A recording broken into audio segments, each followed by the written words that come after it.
জুডিওতে sell কিন্তু start হয়ে গেছে।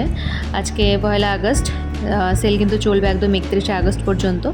তো ফার্স্ট ডেই চলে গেলাম, কারণ আবার পরে গিয়ে কোনো কালেকশন পাবো কি পাবো না এই ভেবেই। তো ভাগ্যিস আজকে গেছিলাম, যেতে খানিকটা লেটই হয়েছিল, মানে অনেকটাই রাত হয়ে গেছিলো।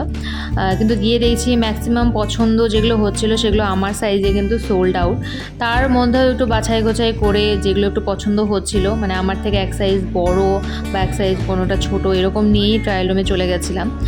এখন মানে বেরিয়ে শপিং করাটাই হয় না, মানে অনলাইনে মার্কেটিং করে করে এমন বাজে অভ্যাস হয়ে গেছে। আর সুবিধাও তো রয়েছে বলো, তো বাড়িতে থেকে যদি এত সুবিধা পাওয়া যায় ওই জন্য বাইরে আসতেও ইচ্ছা করে না। তো এই যে এই কটা জিনিসই নিয়ে ঢুকেছিলাম। তো ফার্স্টে একটা ছিল ক্রপ টপ আর একটা হোয়াইট কালারের একটা খুব সুন্দর লং স্কার্ট চিকনকারি ওয়ার্কের। এটা কিন্তু পেয়ারে খুবই সুন্দর লাগছিল দেখতে। ওপরের টপটা ডিসকাউন্টে 299 আর নিচের স্কার্টটা ডিসকাউন্টে 499।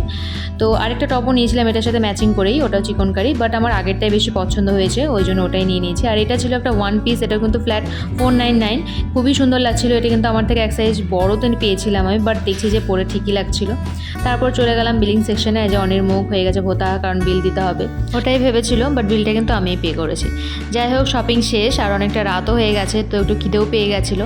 তো ভাবলাম এই পিআরএম সেন্টার পয়েন্টের সামনেই এই ফুড কার্টটা রয়েছে, তো কোনো দিন এখান থেকে ট্রাই করিনি, তো ভাবলাম চল এখান থেকে কিছু আজকে একটা ট্রাই করে নিই। তো ফার্স্টে নিয়েছিলাম এই ভেজ স্যান্ডউইচটা, 2টো স্লাইস ছিল। আর খেতে কিন্তু সত্যি আমার খুব ভালো লেগেছে, আর অ্যাফোর্ডেবল প্রাইসেও পাওয়া গেছিলো 50 টাকা। তারপর নিয়েছিলাম এগ রোল, এগ রোলের দাম 40 করে ইচ। আর এগ রোলটার টেস্টটাও কিন্তু মোটামুটি খারাপ ছিল না, বাট আমার স্যান্ডউইচটা বেশি ভালো লেগেছিলো। তো আজকের ভিডিওটা এই পর্যন্ত, কেমন লাগলো জানিও, দেখা হবে পরের ভিডিওতে। Bye bye.